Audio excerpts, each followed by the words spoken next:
everybody. This is your host, Huge Pop, on my birthday today. The Huge Pop Wrestling Podcast. We have a special guest today. He's been a pro wrestler for 18 years. He's a half of the first ever SICW tag champs in 46 years. Called The Professionals. He's a lover of whiskey, a reader of books, a dad, and a proud Irish heritage. Welcome to the show, Mauler McDarby. Thank you for having me, sir. Thank you for having me. Thank you for being on the show. Thank you for celebrating my birthday. And before we go any further, it's huge.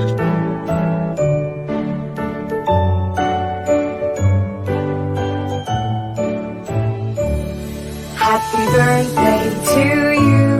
Happy birthday to you. Happy birthday, happy birthday, happy birthday to you.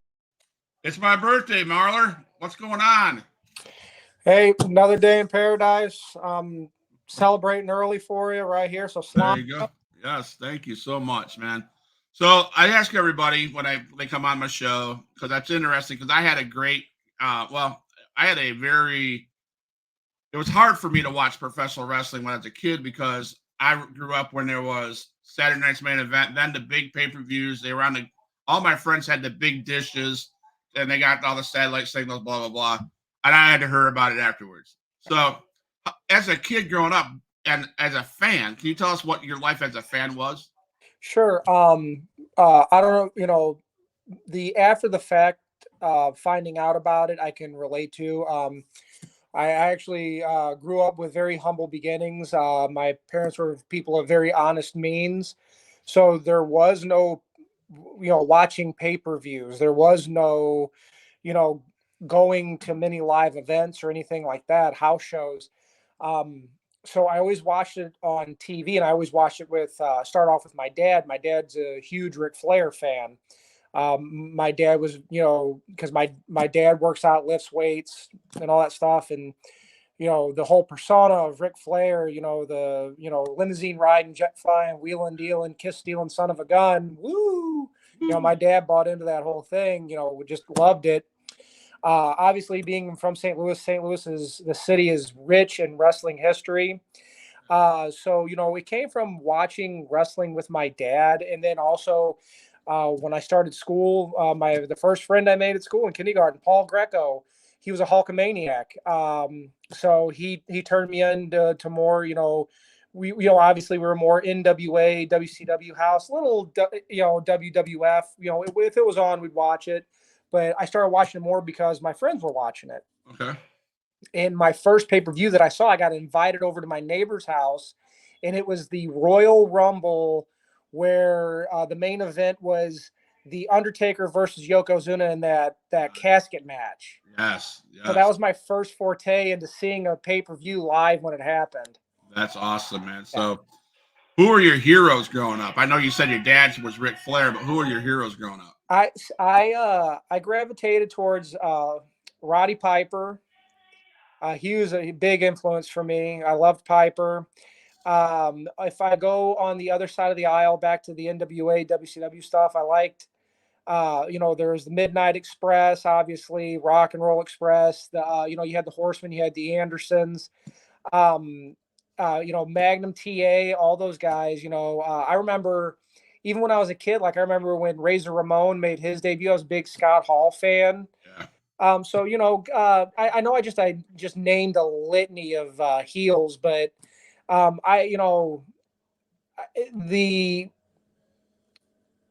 was a lot of great wrestling and a lot of great wrestlers, but somebody who really captured me was Piper. Okay.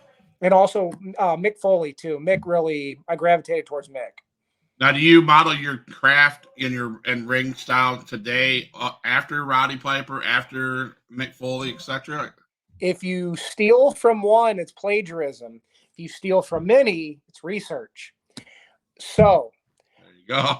So that's right. So I borrow from a lot, but I have borrowed. I don't do.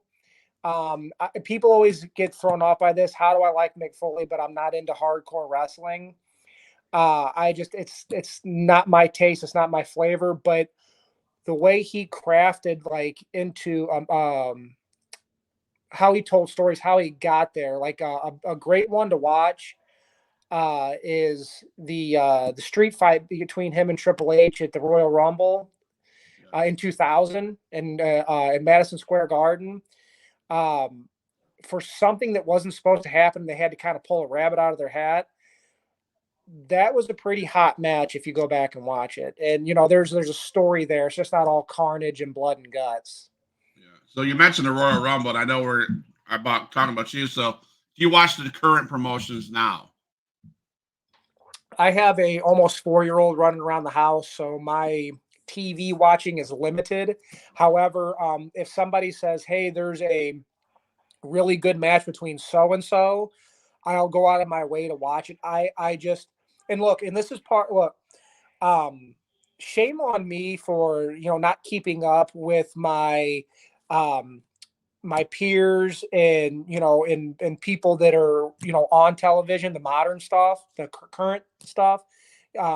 That's kind of shame on me, but at the same time, I watch a lot of the old stuff because it's easy to watch something and then it goes in here and it becomes I don't want to say like it's almost like cerebral. It's like it's gone into the memory, and then you can accidentally steal from something you didn't mean to steal from. So I try to keep away from the current stuff and keep more of an eye on the old stuff because I'm a huge fan of technical wrestling and some brawling aspect of it and stuff. So. Gotcha. So back in the WCW days, so I got to ask this question. Mm-hmm. You probably get it wrong, but that's okay. Who's the greatest WCW champion of all time? Now, is this the WCW Turner champion or the NWA? Turner. Turner, the greatest Turner. You're gonna get pissed. So I might just give you the answer. Okay, go ahead. David Arquette. Yeah, I disagree, but it's it's up for debate. It's an opinion. It's an opinion. I mean, I have to throw that in there. By this podcast generated through getting 1,000 viewers on TikTok, and then the TikTok story was who was the greatest WCW champion ever. So we have to throw that in there. I recently stepped away from TikTok because it's becoming flooded with, I don't know. It's just been crazy. It's been ridiculous with people's attitudes towards each other. If you have an opinion if I have an opinion on Mauler McDarby, and it's my opinion, I get ridiculed because it's not their opinion. So I got to step away from that. So yeah, social media is very difficult. I find myself engaging or spending time on social media less and less. The only reason why I even have probably anything to do with it right now is for 2 reasons. One is promoting my my wrestling stuff and the dates and everything, and the other thing is I can connect with my family to share pictures of my kid and my cousin's kids and stuff. Outside of that, I totally get where you're coming from. We're kind of moved beyond. Everybody can have a different opinion. It doesn't mean anybody's wrong or anybody's right. We just all, we coexist with these different opinions. Right. And I think that's what's ruined wrestling for today's society. Because back in the day when we're talking about the Mick Foley's, the Harley Races, the Briscoes, the Von Erichs, there was no dirt sheets. There was no internet. There was just pure wrestling, right? And you had to wait. I remember having to wait 2 or 3 weeks to watch a Saturday night's main event because they weren't on every Saturday. And you didn't have the Dave Meltzers or the dirt sheets saying, "Oh, here's what's going to happen. Here's It was exciting." It's now that's why I think today's sports missing is there's storytelling they're missing, and it's just flooded with dirt sheets, and it makes it no fun for people. To your point, and you mentioned a lot of one of the greatest names, Harley Race. But to the point you were making, I don't understand people seeking out spoilers. I don't understand people wanting to know who as an example right now, since we've touched on the Royal Rumble a couple times now, and it's coming up. Yeah. don't understand why people are trying to find out who a mystery entrant would be or who the slated, who's going to win the Royal Rumble. I don't understand, or going and seeing the results before you watch the show. Right. I don't understand that. Like I want to watch it. I want to be taken on a journey. I want to be taken on that ride. I want to, escape reality. I want to sit there. It's just like turning on a football game or let me hold on. It's like turning on any sort of sports game, professional sports. Right. If you know your team's going to lose, how apt are you going to be to watch that game? No, we're not. Right. You want to be there for the highs and lows for the game. Like, the other thing, if you don't mind me segueing off on this, something that's also missing to me in pro wrestling, especially on television, are rules. Where are the rules? It's UFC, boxing, sports, anything has rules. I don't care if it's a simulated combat or not. I don't care if people think it's real or fake or whatever. That part doesn't really matter. What if it's for entertainment purposes, we don't need to. I don't understand why everybody's got to keep pulling back the curtain. Why do I need to insult you with that? Right. Just let me tell you a story. Let me take you on a ride. Give me rules. Give me something to, if I choose to break it, I can and tell a story that way. I just don't. I'm with you. I don't understand that kind of, and it's fine. I'm not knocking anybody. If that's how you enjoy your wrestling, that's fine. But for me, I don't understand it. Right, and I think that's why I gravitate towards most indie wrestling instead of WWE, AEW, because the experience I had with indie wrestling was exactly what you said. There's rules and you break them, but you break them for a purpose, and it tells the story, and then it leaves you wanting to come back next month to their next show. Right. And then you don't hear anything about it. You get advertisements, you get advertisements and promos, and that's all you get. And that's what makes you, oh my God, I'm going to go to this next show because I want to see what Damian Wayne's going to do to Vordell Walker next, or Jackson Slade's going to do to Adrian Whisper next. You know what I'm saying? Right. There's these guys that you fell in love with because you're part of their family now, and now you have to wait. And now you don't see any media. And I'm like, yeah, I want to go. That's how I just. Yeah, you've personally invested in that wrestler, that person. Yeah. You put in the time, you've shown up. That again, to your point, I'll try to be quick and succinct with this. Think about if people stop and think what it takes for the average Joe to get to a local pro wrestling show. You're asking people on one of their 2 days off to leave their house, come out to a building, wait in a line, buy a ticket, sit in a chair that makes your ass hurt, and pay for overpriced food and beer. That's a tall order to ask people to come out to an event. So when they come out, you have to put your best foot forward, and you have to put on the best wrestling match forward. And sorry about that. You have to emotionally get these people emotionally invested. They've taken the time to invest in you, and you have to kind of repay that and do your best that you can do. Right. Absolutely. So at what age did you say, man, Dad, Mom, I'm doing it. I'm going to be a wrestler? I trained secretly for 5 months. Started February 1st of 2006, I think. And I two people knew. My best friend, he knew, and then my girlfriend at the time, she knew. Okay. So I was when I thought this might be something I want to do, when I got the bug where I was like, oh, when the Cactus Jack Triple H stuff, because at that point we had cable and Raw was only 2 hours. We didn't get SmackDown. so watching that, I saw that, and then my friend who taped all the pay-per-views, he brought me the tape the next day. That's right, kids. I said, tape. Brought a VHS tape to me and said, you have to see this. So I took it home and I fast forwarded to the main event, and I put that in. And after I watched that match, I in my head I go, that would be really cool to be able to do something on that level.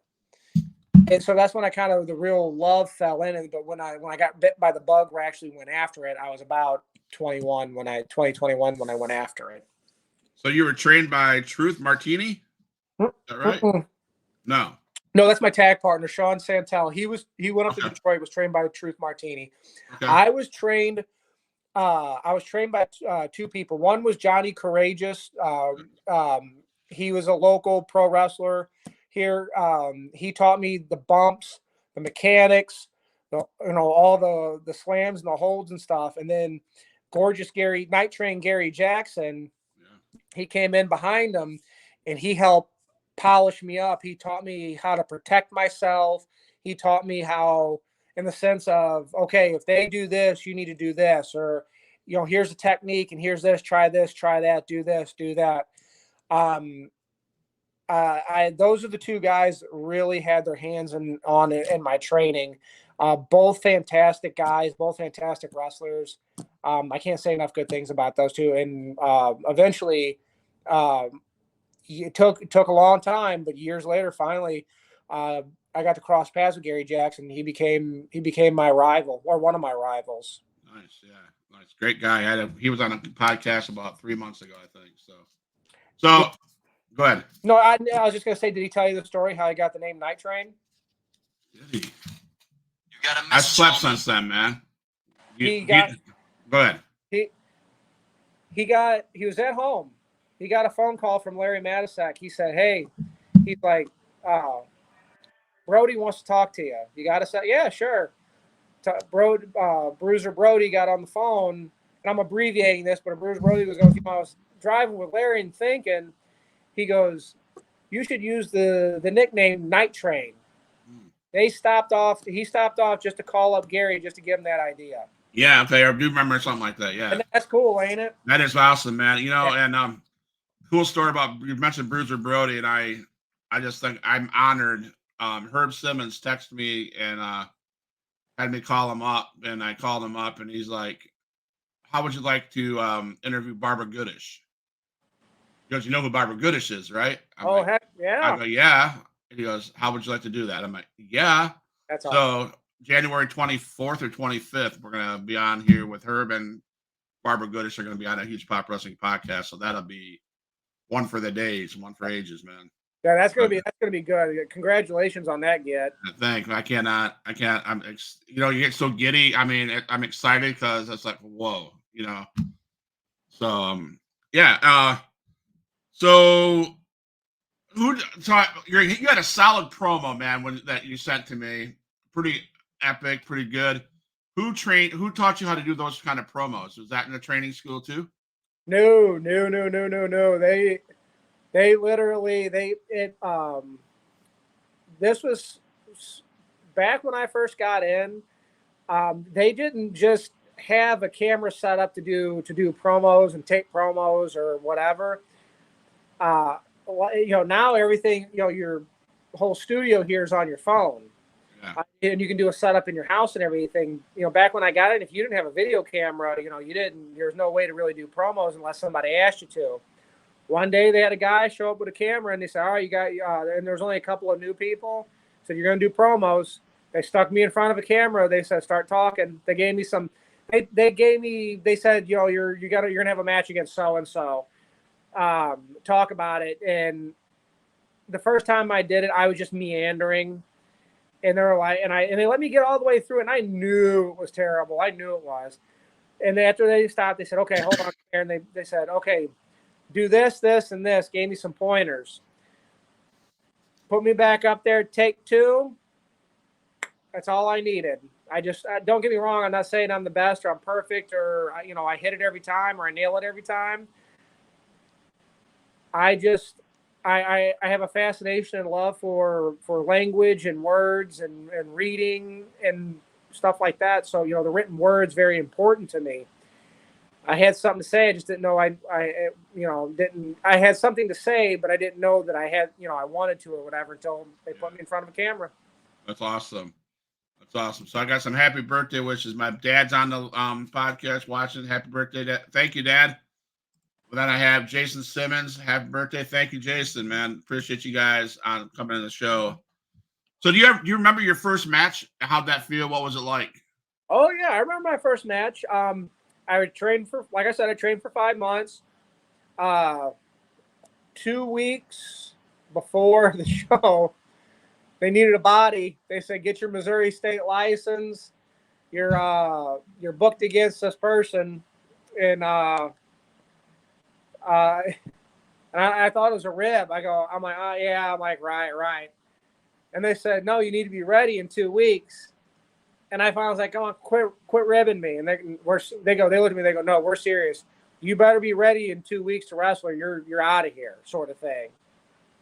So I hurry up and rushed everything to get all my stuff together. I at the time I came up with a different gimmick, and because I didn't know how bad I was going to be, and I went out there and had a 10-minute match, and the vet told me the spots that we were going to do, and then when we got out there, we're working around, and he goes, "All right, kid," he goes, "What are we supposed to do next?" And it was a good test. He was testing. It was a good test. I spit back the spot, said, "All right, let's do it, kid. Just follow my lead." And we filled in the blanks and stuff like that. It wasn't the greatest match, but I did a lot. After that match, I'll put it this way: I might not have been the greatest match, but it was good enough that after that, I've never not been booked on a card since. So was that Dogtown Underground? No. That was way long time ago. All right. So Jason Simmons brings up Dogtown Underground. So can we talk about Dogtown Underground? Oh yeah. The Dogtown Underground. That's me, my tag partner, one half of the professional, Sean Santel, the big man Kowalski, and then we had our boss, Lucky P. Larson. Let me take that back. Lucky P. Larson, Esquire, manager to the Stars. And the four of us were together as the Dogtown Underground. And we ruled the Dogtown neighborhood like we rule SICW with an iron fist. It's the golden rule. We had all the gold, so we made the rules. There you go. So you guys ruled SICW then, or? We were together for a while. My partner got injured, then I got injured and had to take some time off. So, but doesn't mean it's not gone. It's just on hold right now. Awesome. So now, can we talk about some career highlights? Like, what do you consider your highlight of your, like, the biggest thing you've ever done that stands out? I'll give you a few. First one comes to mind is selling out the Belclair Fairgrounds for SICW's big event where we wrestled the Rock and Roll Express. That was a big, huge thing for my tag partner and I. Another one was when Kowalski and I tagged together and against Cowboy Bob Orton Jr., the ace, versus his prodigy and student at the time, Brandon Beretta. I actually broke Brandon's wrist, and he had to get a cast put on. And since he felt like he was outnumbered, he decided to ask his mentor for some help. So him and Bob, trying to play mind games, came to the ring, both wearing casts on their wrists. And I told Brandon, when we were arguing back and forth, if you think you're going to get in my head and play mind games with me, it isn't going to work. Actually, I came out that night in a kilt and a Panther T-shirt. Nice. So, I broke his wrist, and he leveled me right between the eyes with a cast. So I guess we're even for now until I decide to get some payback for that. Yep, Brandon Beretta, what a character, right? Mm-hmm. Him and yeah. So like I mean, you guys bump elbows with legends in the SICW. I mean, I hear about everything. So when I say that, you got legends that'll be in the back, in the locker room, all around. In your opinion, I know there's other wrestlers that have difference of opinions, but in your opinion, is it important for you to take that time and just listen to what they have to say to Yes. help you get into better in the business? Yes, 100%. It is invaluable for me to sit there and get feedback from guys like Kevin Sullivan, to get feedback from guys like Chavo Guerrero Jr. There's been so many guys just talking to picking brains, like talking to Killer Tim Brooks, Ronnie Garvin, talking to Wildfire Tommy Rich. The list of just legends that come through, and to ask, hey, can you watch my match, or do you have any feedback? Abdul the Butcher had a lot of, was really good with giving knowledge. To me, it's very important. Bob Orton Jr., picking his brain, getting his feedback. That stuff's important because those are all guys that knew how to draw money, that knew what it took to be on top, to make it to the big time. And one of the best pieces of advice that I can give, not just new wrestlers, but any wrestler, is know your history. Know where the business has been and where it went and where it's at, and talk to the people that are still alive that helped put it there and build it and keep it together like that. You can learn a lot, and it'll give you an extra tool in your toolbox and teach you something. Okay. So who do you enjoy working with in the ring the most? And is there anybody in there that you don't care to wrestle ever again? I'm going to, as anybody that I would refuse to wrestle, I'll start with that one, because it's going to be a lame answer. As I really don't have heat with too many people. I don't hold any grudges. It's business. If we can't go out there like two professionals, no pun intended, and no, not Big Tex and Jason.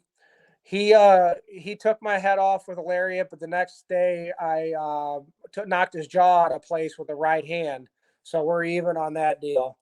I really don't have anybody that I would never work again. And if I did, I'm not the kind of guy to name names, but who I enjoy working, or who I like being in the ring with, or who I think my best opponents are. Yeah.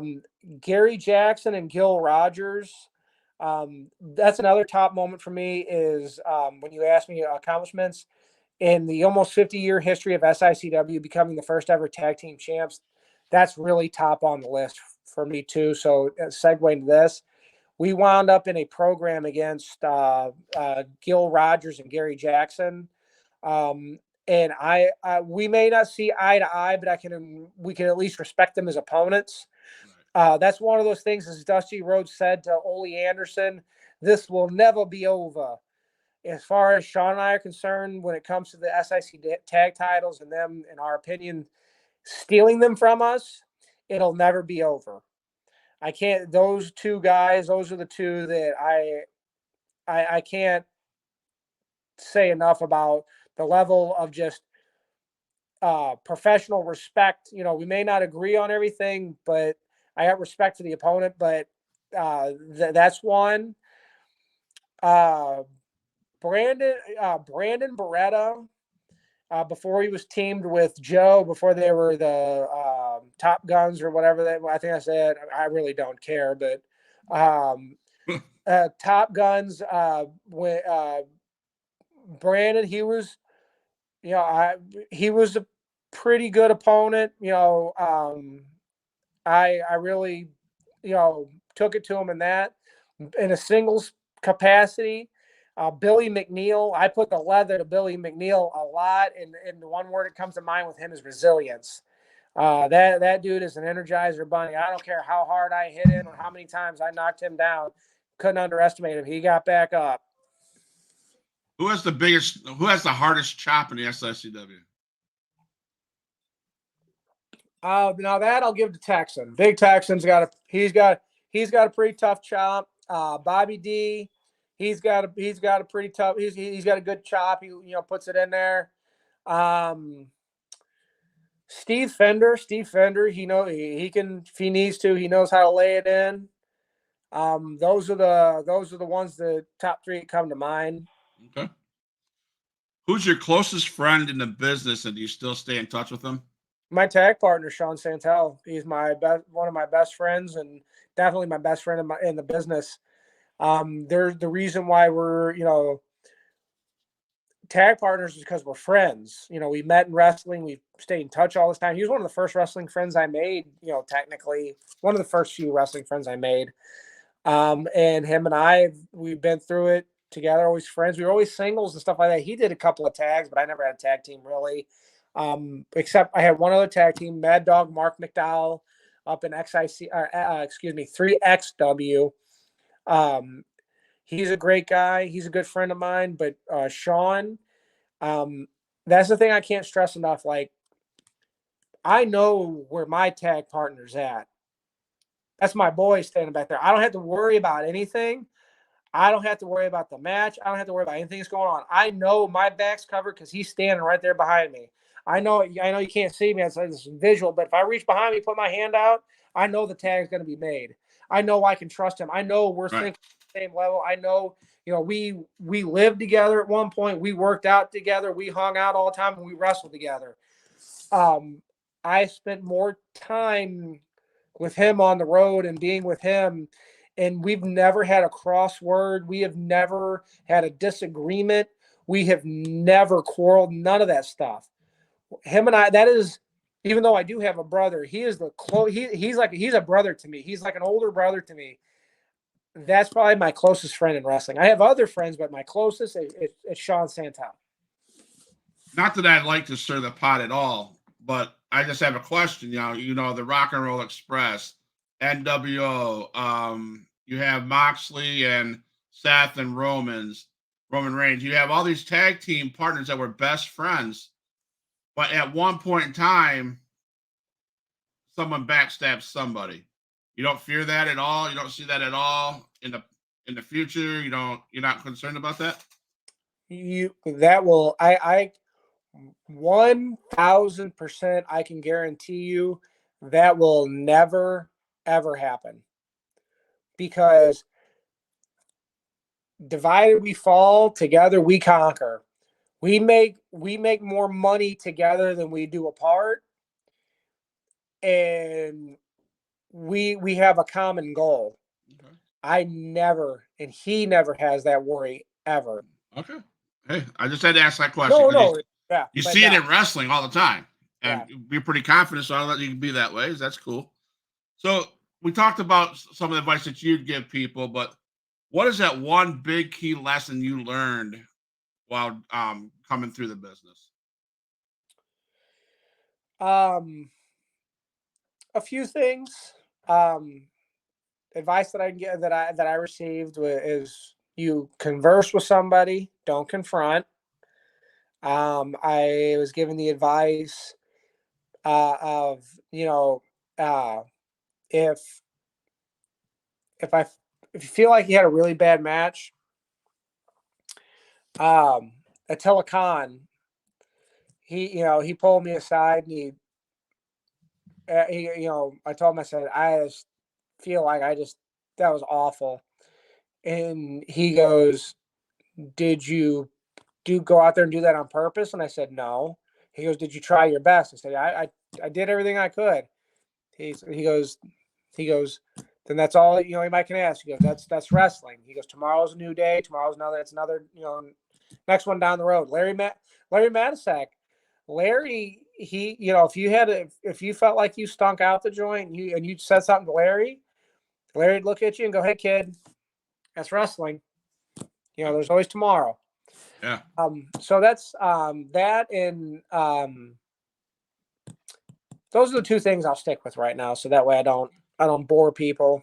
That's all right. So how do you feel when the public don't really understand the risks and dangers of the job that you guys do, and you hear it's fake? The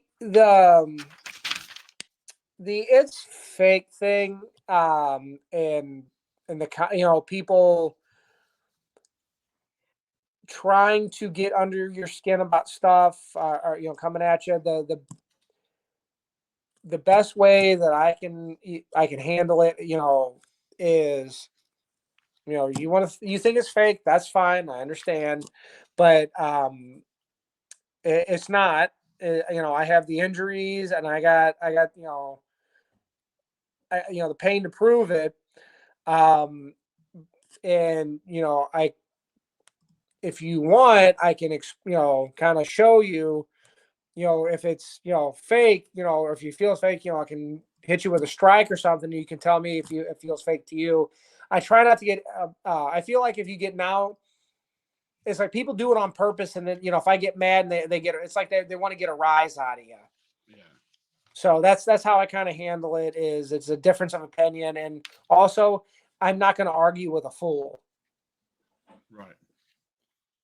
A few more things that we're gonna get into, like the SICW stuff, so can you talk to us about brotherhood and paying it back, paying your dues? So brotherhood and paying your dues. The brotherhood part, I put the aspect of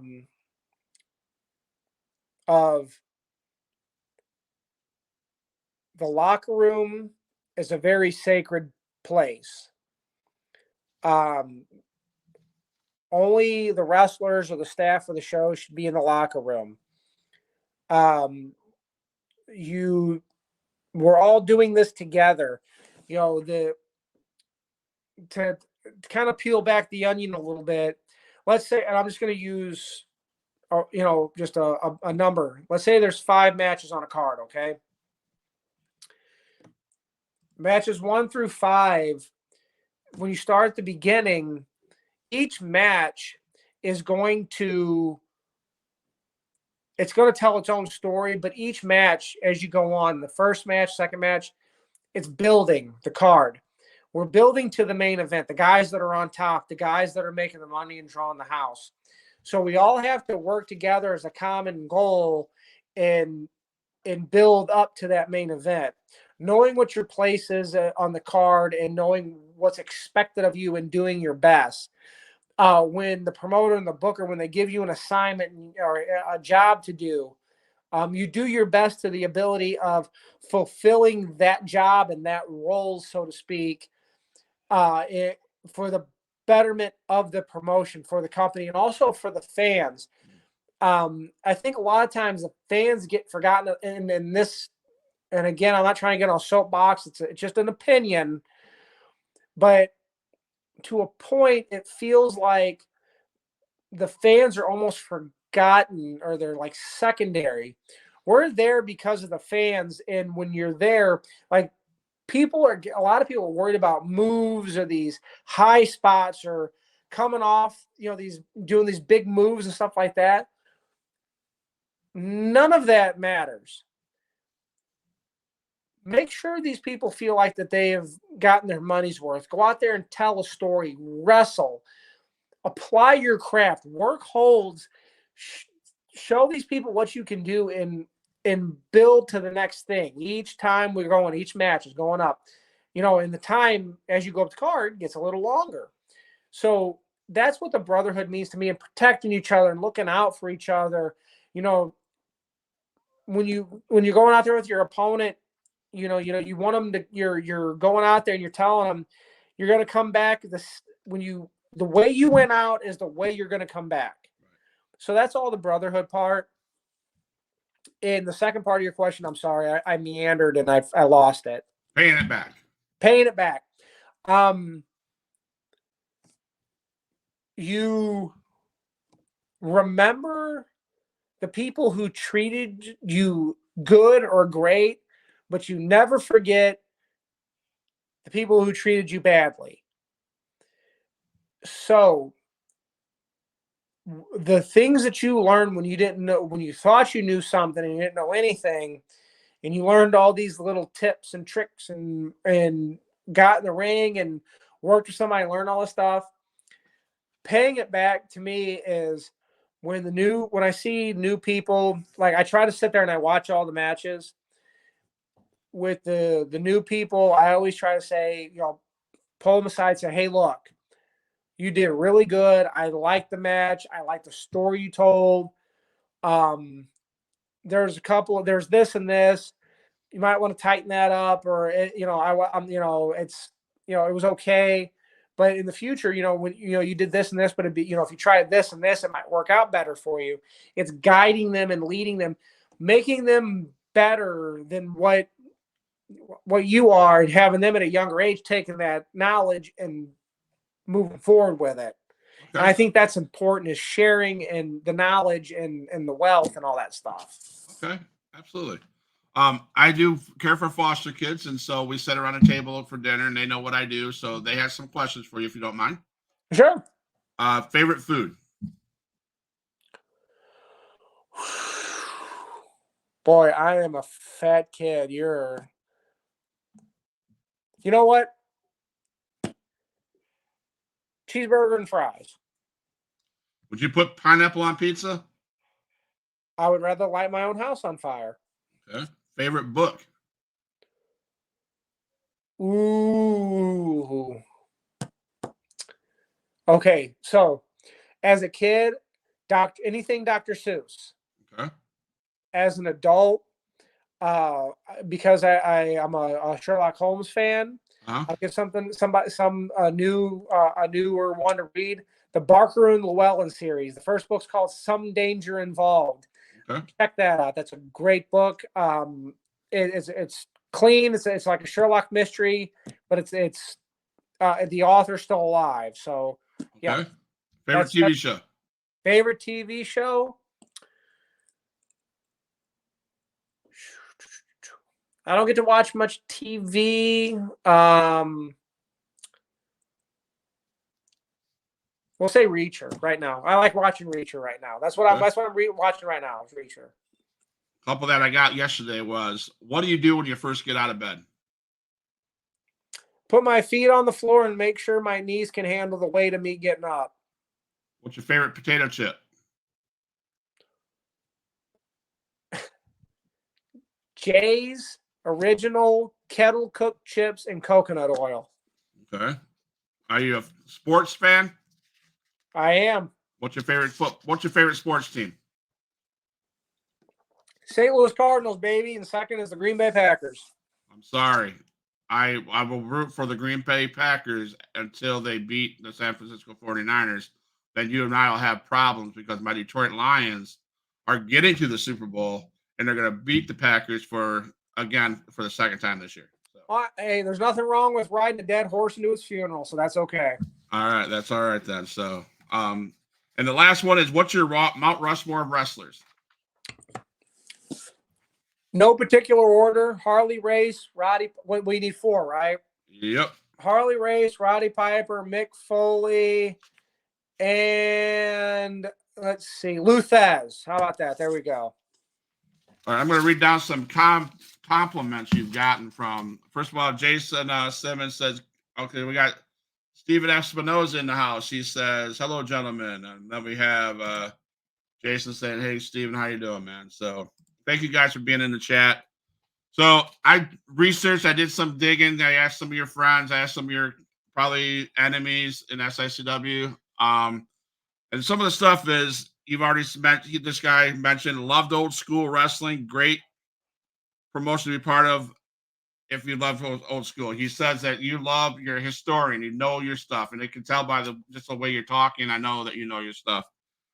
How do you feel to get tagged as the guy of that kind of guy, the historian? Does that make you feel good?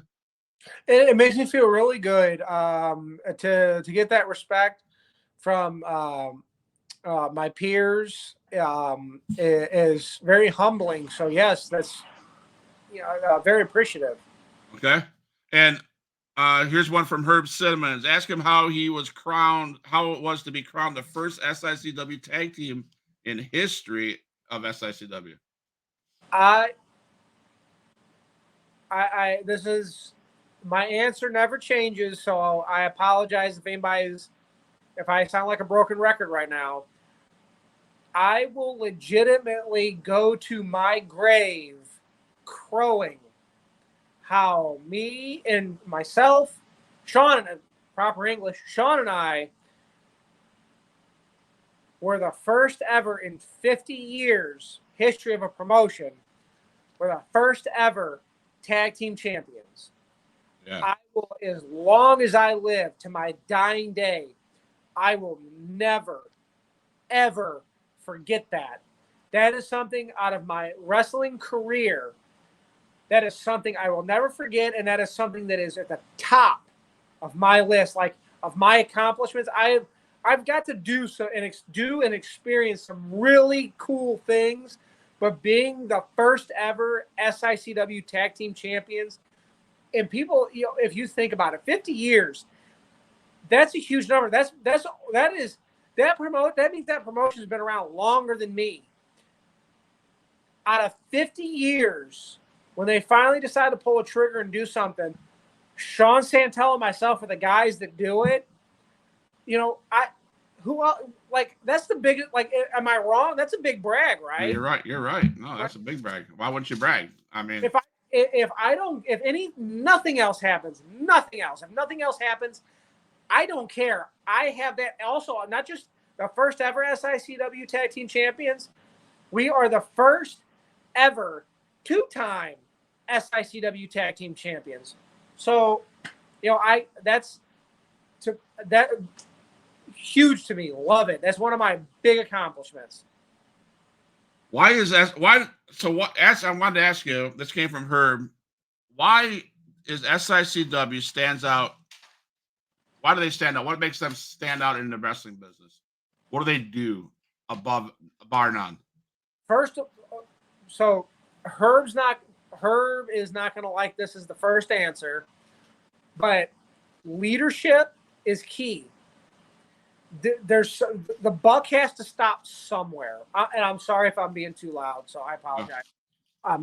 The buck has to stop somewhere, and it stops with Herb Simmons. That's very important. Not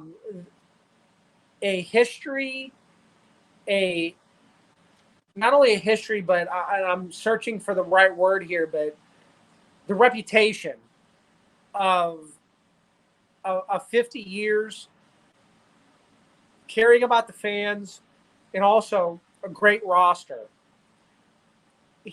Herb always says, to make a cake, you have to have all the right ingredients.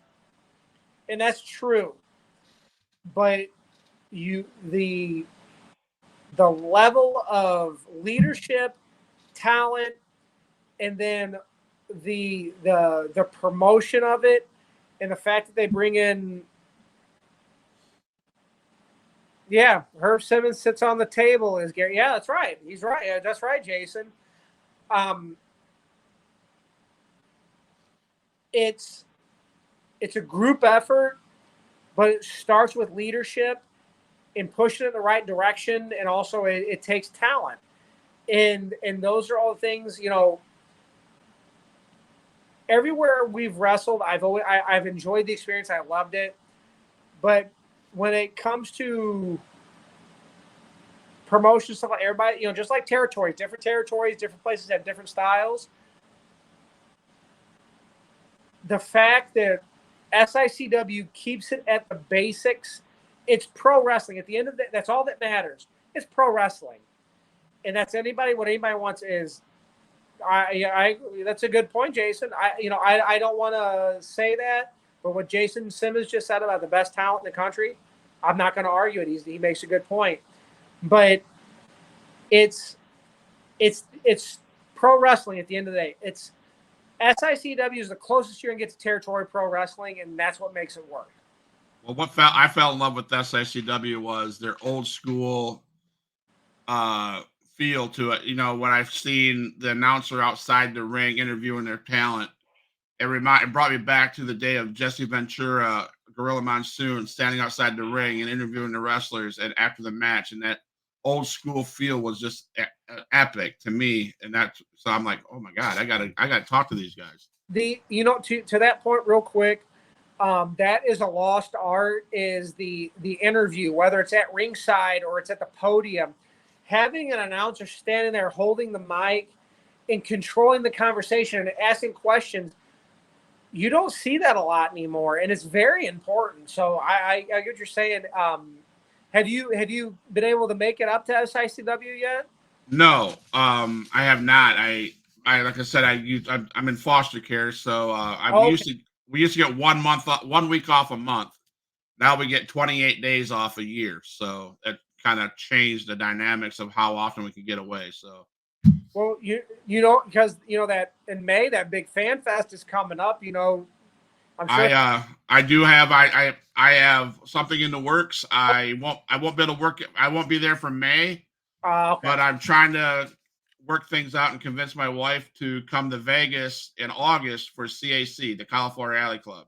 Good choice. Good choice. Yeah, so I'm hoping. So I heard that you been on the sidelines rehabbing from an injury. Could you share about what's going on with the injury and how that's going, when we should see you back? Yeah, the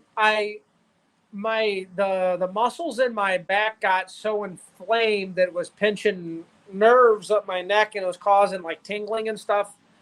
It was a fear that it was something much worse, but luckily it wasn't.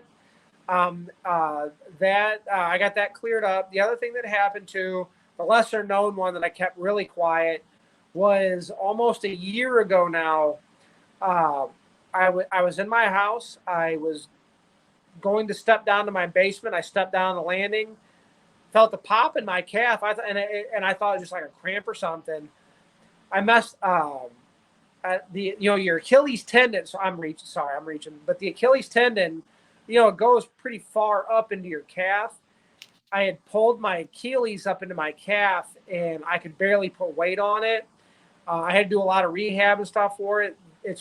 And stretching and all that stuff. So it's good as gold now. So my injuries have really started clearing up. So in-ring return is hopefully imminent.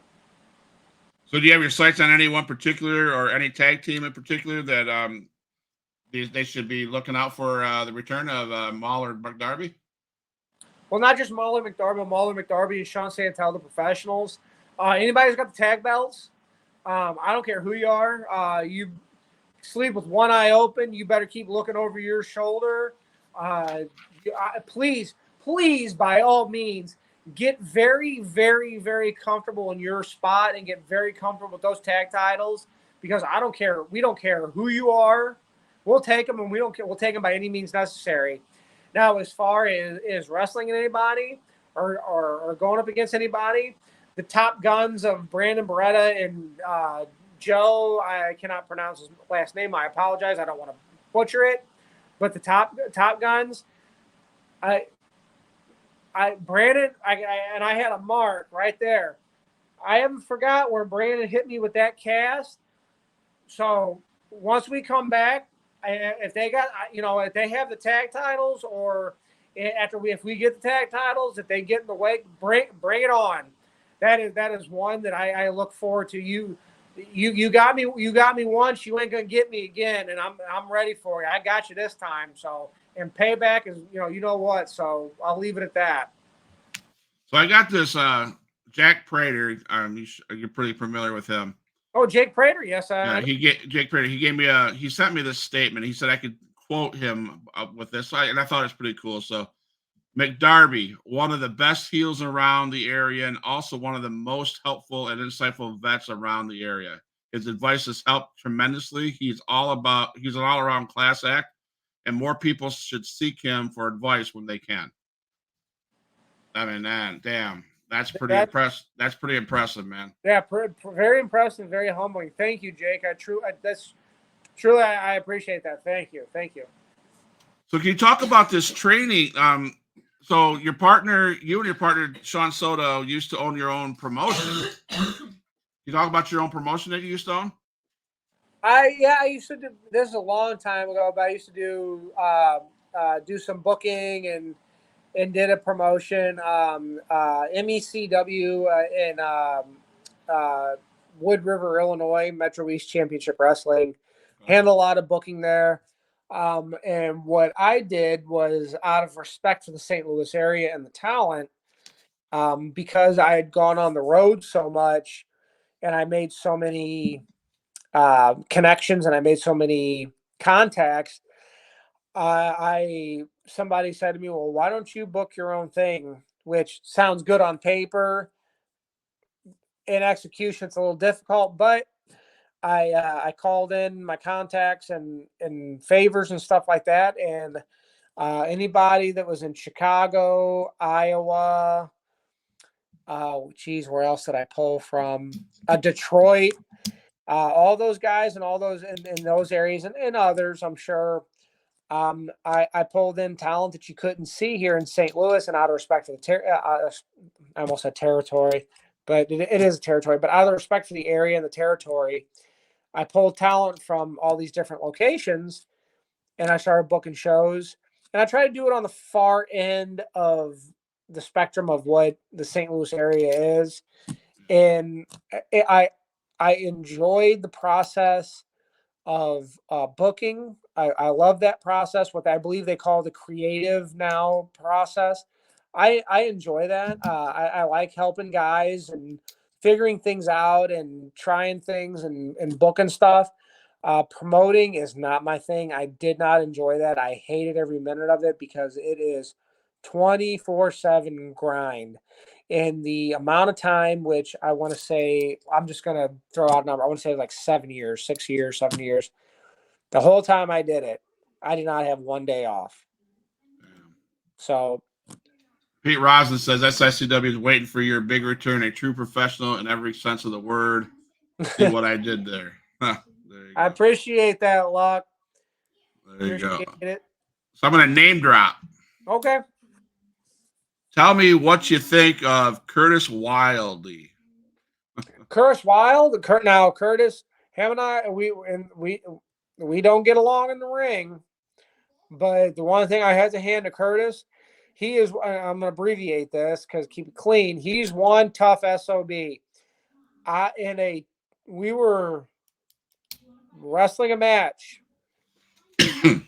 live to tape for TV, and I hit him so hard that I knocked his tooth out, and it stuck right there.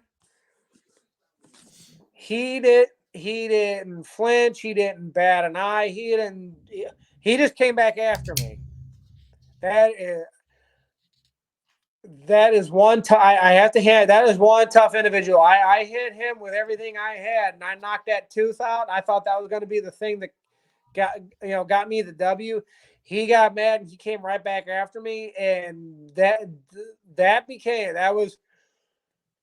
was a fight. Like we wound up we were fighting. It wound up tumbling over the top, and him and I, fighting to the back. So the match got thrown out. But that Curtis Wild, for toughness, I have to give him. I have to give him his props. I don't have to like him, but I got to respect his toughness. That's one person you don't want to underestimate. So Pete wants to go, what do you think about Lucky P. Larson, Esquire, manager of the Stars? Boss is one of the best people I know. Keeps us paid and in the shade. What can I say? He's always got a plan. He knows, and we're all on the same page. If plan A don't work, we got a plan B. If plan B don't work, we got plan C. If plan C don't work, he's got the briefcase. It's all going to get taken care of. Don't worry about it. All right. Sounds like Espinoza and his goons, right? Hey, I got a last back for Stephen E. Stephen E. That's with minus Lucky P. Larson, Esquire. If we don't put him in the mix, Stephen E. That's a formidable manager. If I didn't have Lucky P. Larson on my side, my next choice would be Stephen E. That's that dude. He's been around. He knows his stuff. He's been through it all. I think he's even, he's crossed paths with Skandar Akbar. Yeah.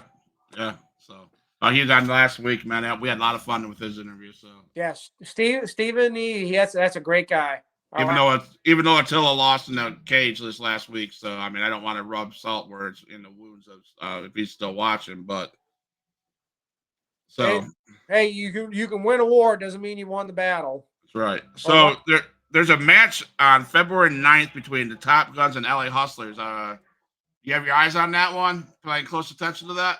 Oh, of course. Tag titles are involved. You always keep an eye on that. There you go. So you touched briefly on how important the fans are to you, and I appreciate that. So, is there any funny moments that you had with a fan ringside? Funny moment, no. But there was a couple of times we had to move quickly to get to the locker room. Okay. Yeah, I can't. That's all right. Yeah, I can't say funny, but serious, yeah. And I want to come to the close with, I thought this is pretty cool. And then I have a few questions to close the show, but I want to take this. Big Texan says this about you. When I came back to wrestling via Bobby D, Mauler was one of the wrestlers that helped finish my training and start Bobby's. I can't say enough good things about him, even though he has chosen the dark side when it comes to wrestling. His last match, Gary Jackson and I took the SICW straps away from him and his partner. What is your response to the words that Big Texan just said? Thank you. That's very, I keep using the word humbling, but I truly appreciate it. Texan, the fact that he feels that I had made an impact on him like that, I truly appreciate it. He would have been, in my opinion, he would have been just fine without whatever advice I gave him or helping him out. I can't say thank you enough. But he's one of those Big Texan's he's a special person. He's one of those people that I think he would have been just fine, without me. But that's very kind and very humbling, and I can't say thank you enough. Yeah, I've learned this through the last probably year since I've been covering SICW. You guys are a very, very close knit group. You love each other. You hate each other. You put on a great show. You are surrounded by legends. I hear about the CAC. I hear about the Fans Fest. I hear about Bruiser Brody's Battle Royal. And you guys put on such great stuff, and you got to be part of that is just awesome. And I call SICW family. You guys are great people. So tell us where Mauler McDarby is going in the future.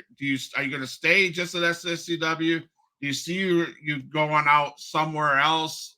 What's the big goal? When the time's right, and my tag partner and I, when we come back, obviously we have more matches behind us than we do in front of us. This next run is, in all transparency, is potentially we're going to treat it like it's the last one. I'll put it that way, because it could potentially be the last one. We have some bucket list items that we want to check off. And is it okay if I share? Can I share one? Absolutely, list? Please. One of the big things that Sean and I want to do, and we don't care where it's at. If it's at a spot show, we don't care. If it's at SIC, one of the biggest SICW's biggest shows, doesn't matter.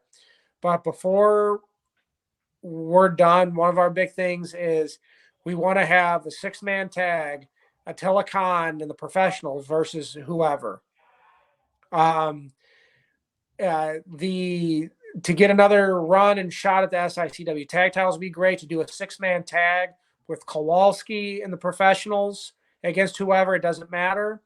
And then beyond that, my family is a very top priority for me now because I've been doing this so long, and obviously there's more time behind me than ahead of me, and I don't want to miss out on things. But as long as it does not interfere with our SICW bookings, our calendar is open. We'd like to go up to Detroit one more time and do something. We'd like to go out to 3XW in Iowa and do something over there. We'd like to go to Oregon and it's Lima, Ohio. For Tom, we did that once before. We'd like to do it again. So before this is over, we have some things we want to do, and our calendar's open as long as it doesn't interfere with SICW, because that's our main priority. That's our home base. That's our home territory. That's, and also I shouldn't leave out Chicago. If we can go do Chicago again one more time, that'd be great too. Awesome. Man, it's been a pleasure, my guy, talking to you and hear your stories and hearing the history behind you and what knowledge you have. Great knowledge. I am so excited to hopefully meet you guys sometime soon. Yeah, absolutely. I want to thank Herb Simmons for allowing me or giving me permission or opening the gates of all his talent to me.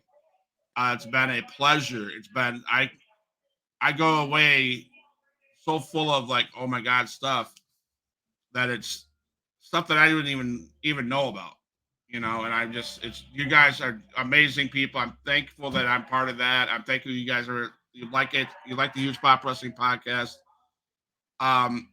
So I'll let you close the show. If there fire shots need to be fired, tell everybody where they can find you, your social media. Close the show. I'll play the closeout music, and don't go anywhere. I want to chat with you real quick. Okay. Hey, anybody should be watching out. Anybody's got the SICW tag team titles.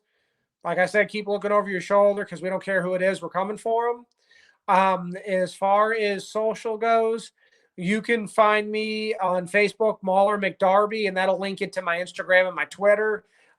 Please, anybody that sees the Mauler McDarby, follow or friend request, whatever. It always helps, so I appreciate that.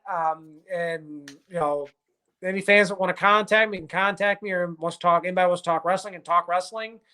And I appreciate your time having me on here. Being given the recommendation from Herb Simmons for you to reach out to me, huge honor and pleasure. Anytime you want to, I'm cool with, don't get me wrong. I love talking about me, that's cool.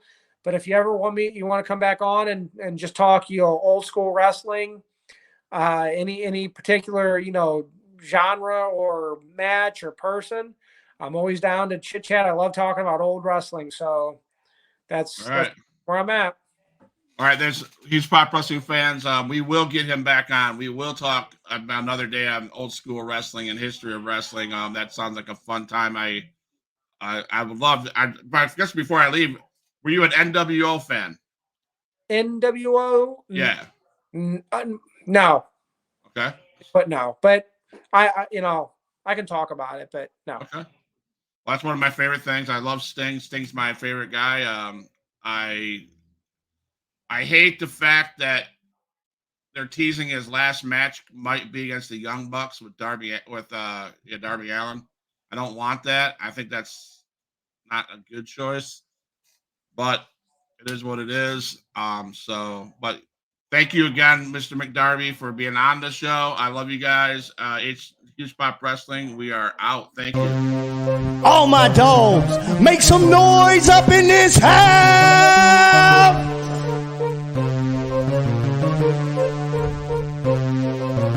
Who is in the house? Who is in the house? It's the gangster of destruction, so you know what's going down. And when the drive-by's coming, then you better hit the grind. Cause when your body hits the canvas, then your head is knocked out. Who is in the house? Who is in the house? It's the gangster of destruction, so you know what's going down. And when the drive-by's coming, then you better hit the grind. Cause when your body hits the canvas, then your ass is knocked out. Fight with Adrian Whisper is like a fight with the devil, because when he's dealing with you, you cannot get on this level. Fight with Adrian Whisper is like a fight with a king. It's like a fight with an army, they got the tanks and everything. He's leaving bruises and stitches, possibly leaving you crippled, cause when he sets up the table and sends you straight through the middle. 6 sadistic free, beat that ass with a light bulb. Leave a piece of glass embedded in the back of your skull. Who is in the house? Who is in the house? It's the gangster of destruction, so you know what's going down. And when the drive-by's coming, then you better hit the ground, cause when your body hits the canvas, then your ass is knocked out.